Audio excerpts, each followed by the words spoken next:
You missed a spot. The woman flinched slightly, not from pain, but from a familiarity that stung deeper than insult.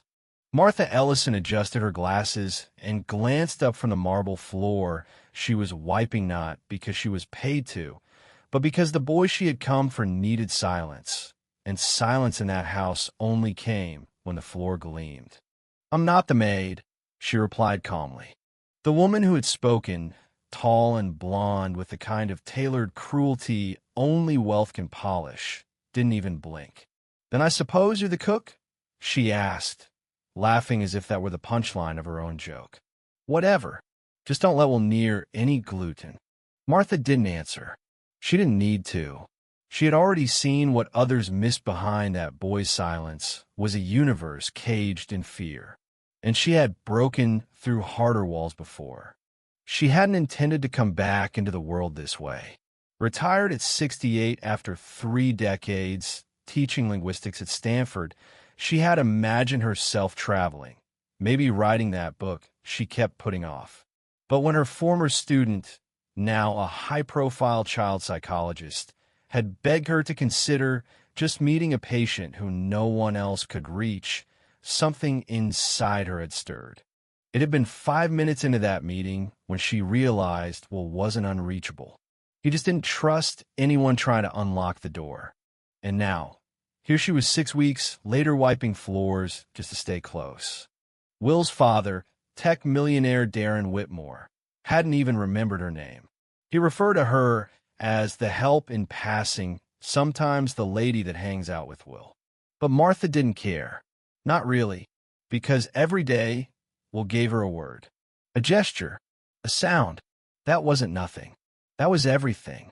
The first word had been poem, French, for apple, and it hadn't been a Mimi Che had pointed to a red object on the flashcard and whispered it, eyes flicking to her for validation. She had almost cried. On the second week, he whispered Hund after she drew a floppy-eared puppy. German. By the end of the month, he had spoken in Spanish, Russian, and Mandarin. Not perfectly, but enough. Enough to silence the doubt that had hung around his diagnosis like a storm cloud. Still, no one noticed. No one cared. Not until the garden party. It was Will's sister's birthday, and the lawn was dotted with folding chairs and overpriced catering. Martha had been helping Will build flashcards inside when the little boy stood abruptly, went to the open patio doors, and shouted across the yard, "Mama, cuidado, hay una abeja en tu copa." "Mom, careful, there's a bee in your drink." Everything stopped. His mother turned pale. The guests froze. The air hung heavy, as if the world itself waited to confirm what they thought they had just heard. Martha stayed silent. The boy turned to her, smiling, small chest rising with pride. He knew he had done something big, but even he didn't understand how big. The chaos began after that. Will was swept up by his parents, bombarded with questions, praise, suspicion. A speech therapist was called that evening, then a psychiatrist, then a reporter. And somewhere along the way, someone finally asked, "Who taught him?" All eyes turned toward the woman in the cardigan with a name tag that still said staff. "She cleans, I think," one guest offered helpfully. "I've seen her reading to him," another added, voice tinged with confusion. Will's father narrowed his eyes. "What exactly do you do?" Martha straightened, not out of defensiveness, but out of a quiet certainty honed by years in academia, in history, in silence broken. "I teach," she said. It wasn't enough for them. Of course it wasn't. Her credentials were demanded. Her motives questioned. Some wondered aloud if she had simply drilled Will with memorization. Others whispered that maybe she was exploiting him for research. She let them talk, because it was still talking. "Bonjour," he said to the gardener. "Grazie," he said to the waiter who gave him a glass of juice. "Zdravstvuyte," he whispered to the violinist. They were all words for hello, and they were his. It wasn't until the viral video hit that things really changed. Someone likely the Whitmore's youngest had filmed the garden party incident, complete with Will's multilingual exclamation and Martha quietly holding his flashcards in the background. It blew up overnight. Suddenly, reporters were at her door. Former students were tagging her in articles. Universities began reaching out. A grant offer came in from the United Nations for neurodiversity education development. Oprah's team called, then the president's. But through it all, Martha didn't move, didn't leave, didn't stop teaching, because the boy had only learned 9 languages. And there were so many more he had yet to speak, not just spoken languages, but languages of trust, of humor, of resilience. One evening, after a particularly long lesson where Will had strung together an entire sentence in Japanese, he crawled in her lap and whispered, "You're not the maid, right?" Martha smiled, pressing a kiss to his temple. "No, sweetheart," she said softly. "I'm the door." And Will, for the first time ever, laughed. The kind of laugh that held no fear, no boundaries. Just sound, raw and free. And that was the beginning. The days that followed were a storm of attention, bureaucracy, and unwanted praise. Will's parents, caught in the crosswinds of sudden global attention, scrambled to rewrite the narrative they had so carelessly ignored for months. Darren Whitmore ordered his PR team to arrange interviews, while his wife, Vanessa, began appearing in Instagram posts holding Will's hand, labeling herself as a warrior mom of neurodiversity. They had never called him special before. Now they couldn't stop saying it. But Martha knew the difference between spotlight and understanding. In the kitchen, behind the scenes of the glossy interviews and neatly staged family photos, she kept working with Will. The moment the cameras left, the child retreated against stiff shoulders, flat voice, twitching fingers. The noise of attention had made him smaller. Martha saw it in the way he avoided eye contact again, the way his hands fluttered like moth wings when someone reached too fast. She began working backward, reintroducing comfort, peeling away the pressure word by word. "Say nothing if you're tired," she whispered one morning, handing him a wooden puzzle with French labels underneath. Will touched the word chat and looked at her. "I like cats," he said softly, in English, then added, "but not when they're loud." Martha blinked. That had been his sentence, his synthesis, not memorized, not mimicked, real. "You're doing just fine," she said, her voice wobbling. The door creaked. Darren stood there, holding a tablet. "I've scheduled an appearance for Will on Morning America. Friday. They'll keep it short. Just a clip of him speaking a few languages." Martha stared at him. "No." Darren blinked. "I wasn't asking. You should be—" "Look," he said, walking in, gesturing with frustration. "This is good for him. For you. Everyone loves a story like this. Especially now. A black woman teaching a white autistic kid 9 languages, it's gold." Martha rose slowly from her chair. "It is not a story," she said, ice in her tone. "He is a child. Your child. And he is not ready." "He's fine," Darren snapped. Will was curled in the corner now, his hands flapping. "Is he?" Martha asked quietly. That night, Will had a meltdown. It started with light too bright, then sound too sharp. Then the weight of words on his tiny shoulders became unbearable. He screamed until he lost his voice, tore every poster off his wall, knocked over the bookshelf, and curled up behind the sofa. Martha never left his side. She didn't speak, didn't move, just sat where he could see her if he opened his eyes. When he finally did, she held up a flashcard blank on both sides. He nodded. No words today. The next morning, the press were gone. Darren had canceled the appearance. Martha didn't thank him. Instead, she sat with Will in the backyard and began again. "Language isn't power," she told him. "It's a tool. Power comes from knowing when not to speak." Will tilted his head. "Like now." She smiled. "Exactly. By the time fall came, Will was speaking comfortably in 11 languages. But that wasn't what mattered. What mattered was that he chose when and how to use them. He wrote letters to his classmates in Greek. He read poetry to his therapist in Portuguese. He taught his little cousin how to say thank you in Swahili. And once, after watching a documentary on endangered languages, he turned to Martha and said, "If a language dies, does the person who spoke it disappear too?" Martha looked at him for a long time. Not if someone remembers. He nodded solemnly. He had begun remembering, too. He remembered how people had looked through Martha when she first arrived, how they had assumed her role, her intelligence, her worth. One afternoon, Will asked if he could interview her for a school project. "About what?" she asked. "About being invisible," he replied. She laughed. A dry, surprised laugh. That's not exactly cheerful, but it's true. He interviewed her on camera, iPad propped up with a pillow. Asked real questions. What was your hardest day as a teacher? What language do you dream in?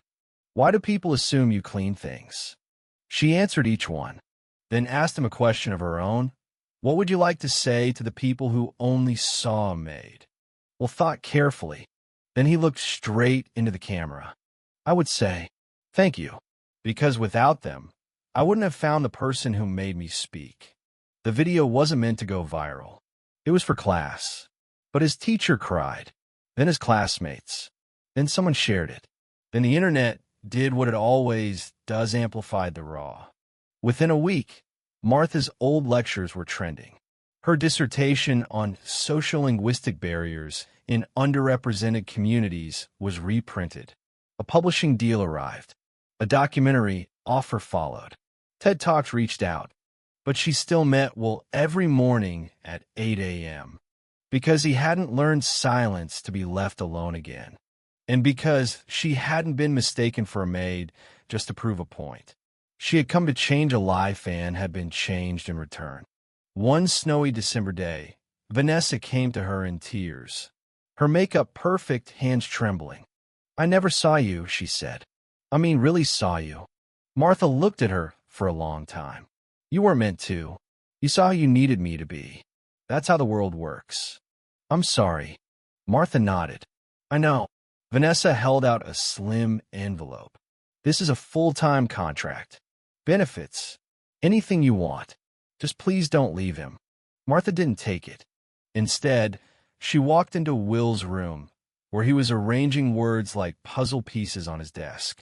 She watched him work, heard the way he sounded out syllables, how he paused, rewound, tried again. You ready for the next one? She asked. He looked up and smiled. What's it called? Lakota, she said. It's an endangered language of the Sioux people. Cool. He sat up straighter. She began, Will soaked in every syllable of Lakota as if it were a secret being entrusted to him.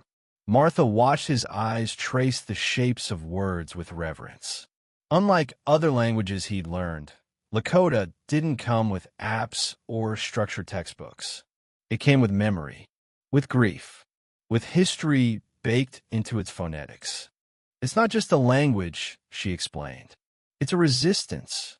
Will didn't speak for several minutes. Then, can a boy like me speak it? You can, she said, if you respect it. He did. Each word they practiced, he would repeat with a careful pause afterward, as if he were asking permission. How? Taku. Wafala. Hello. What? Thank you. He asked if they could visit Pine Ridge Reservation one day to learn directly.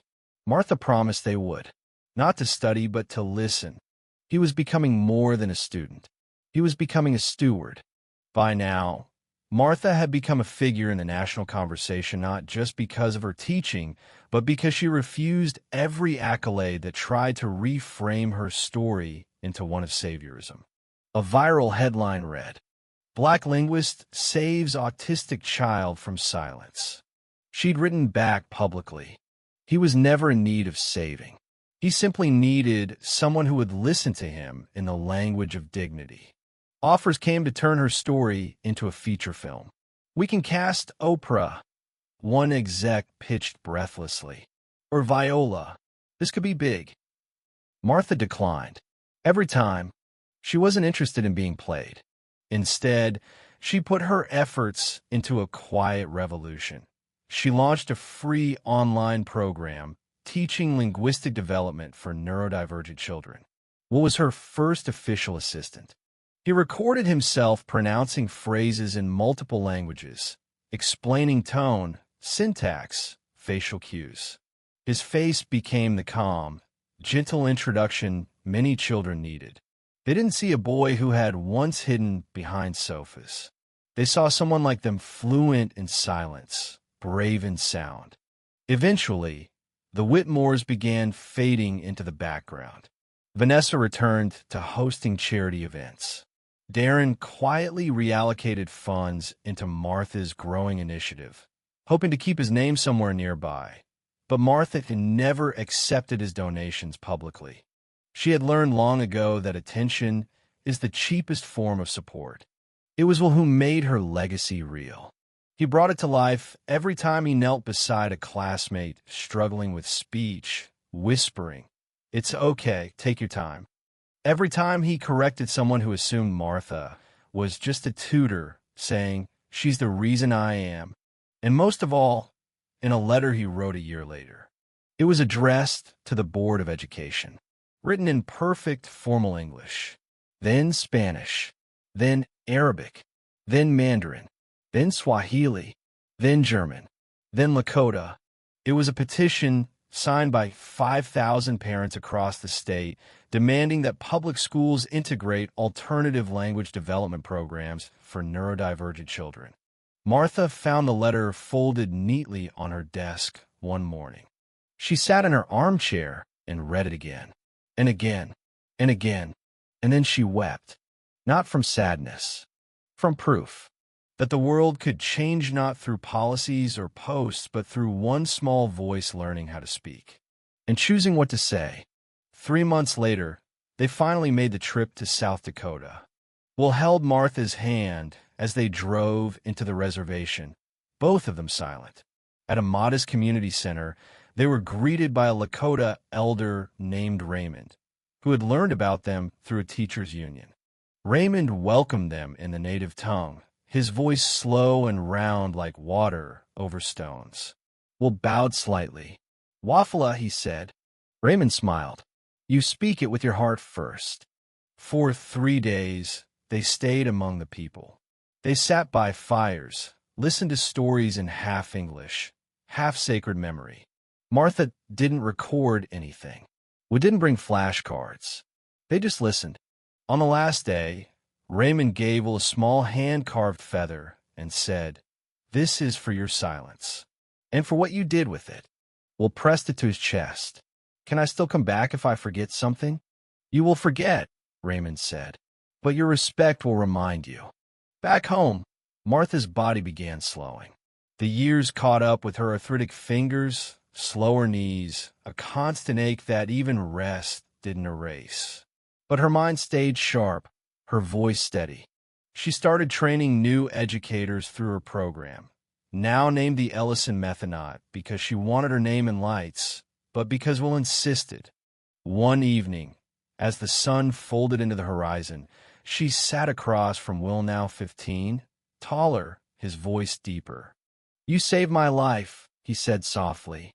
"No," she replied. "I never saved you. I opened the door. You walked through." He reached across and held her hand, old and thin now, but still strong where it mattered. "Promise me something," he said. "Anything, if I teach someone someday. Will that make you proud?" Martha's eyes filled with tears, more than anything else in the world. That night, she wrote her final journal entry. "I was mistaken for a maid. They saw my skin and not my scholarship, my age and not my wisdom, my quiet and not my fire.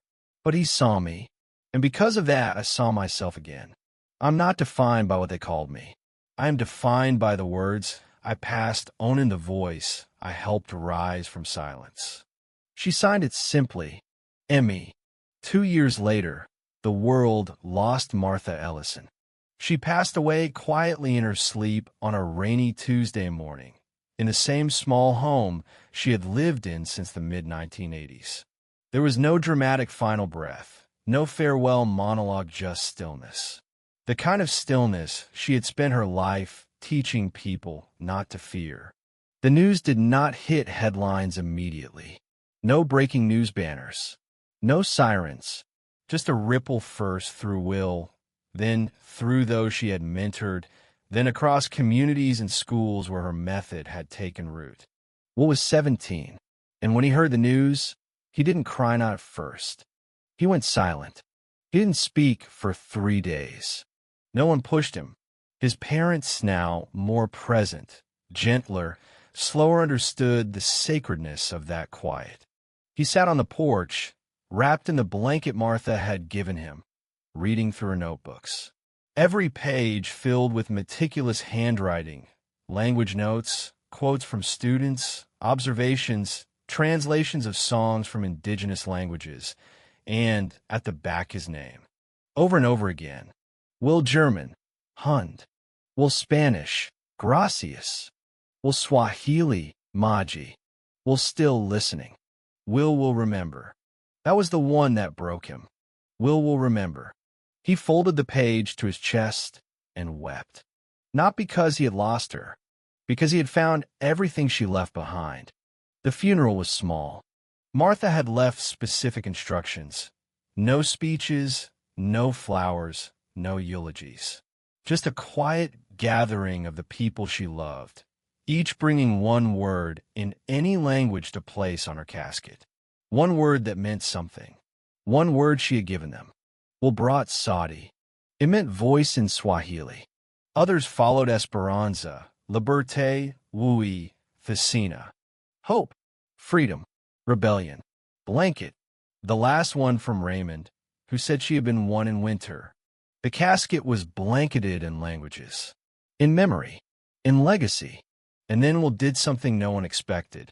He stood up, walked to the front, and began to speak not in one language, but in 9. He wove them together, not to impress, but to prove that she had lived, that her story was real, that her work continued. He ended in English. She taught me how to speak, so I could teach others how to be heard. She was not a maid. She was a professor, a friend, a warrior in disguise. And now she is in every word I say. He paused, let the silence settle. Then, and I will remember. In the years that followed, the Ellison method spread to over 40 states. A version of it became part of the federal curriculum for inclusive language instruction. It was translated into 16 languages, then adapted by organizations working in refugee education programs abroad. Will became its youngest certified instructor. At 21, he gave his first speech at the Undelivered in 5 languages, focused on preserving endangered tongues and integrating neurodivergent learning into global education models. He wore a pin on his lapela's small gold feather. Reporters often asked him if he considered Martha a second mother. No, he would say, she wasn't my mother. She was my map. He wrote a memoir by age 25. It was titled, Blank Flashcards, How a Silent Boy Taught the World to Listen. In the dedication, it simply read, for the woman who saw me, for the woman the world almost didn't see. And still, he lived quietly. He chose a modest apartment in Baltimore, taught in public schools by day, helped nonverbal students by night. He volunteered in prisons, showing inmates how to rebuild connection through language. He kept a list like Hersoff words his students gave him. One boy gave him Kulo, another girl. One man, after 10 weeks in silence, whispered enough. Will wrote them all down. One evening, he received a letter. Handwritten, no return address. Inside a note. You don't know me. I only met Martha once. I assumed she was the janitor. She helped me pronounce one word in Arabic before I left the building. Years later, I teach Arabic to Syrian refugee kids. I never forgot her. I hope you don't either. The letter included a photocopy of an old flashcard. Salam on peace. Will placed it on his bookshelf next to her photo. She was smiling in it, eyes sharp, cardigan buttoned all the way to the top. He whispered to her image, "They see you now." Years later, when Will was invited to speak at Martha's induction into the National Educators Hall of Fame, he stood before a crowd of scholars, politicians, activists, and whispered, "Everything I say is because of her." He lifted a blank flashcard, held it to the light. "This," he said, "was the first thing she ever gave me. No words, just possibility. She never asked me to speak. She waited until I wanted to. And when I did, she handed me the world." He flipped it over. It was still blank. She used to say the blank ones were the most important because they weren't hers to fill. They were mine. A long silence followed. No one moved, not even the cameras. Then he nodded and sat down. He didn't need applause. When Will turned 40, he founded the Martha Ellison Institute for Language and Neurodivergent Learning, headquartered in Chicago. Inside its walls were classrooms designed to eliminate sensory overload. Furniture built for comfort, not conformity. Language labs without tests-only stories. At the center of the main lobby stood a statue not of Martha, but of a child holding a flashcard toward the sky. Underneath it, she was not the maid. She was the door. People came from across the world, parents, teachers, linguists, poets, speech therapists, autistic students of every age. Some spoke many languages. Some only signed. Some only listened. But all of them had something in common. They had been heard. Because one woman hadn't needed to be seen to make a difference. She had simply chosen to stay, to wait, to listen, to teach. And because of that, her legacy would never go silent. Not in this generation. Not ever. Thank you for listening. If you find it interesting, please like and subscribe to follow the next stories.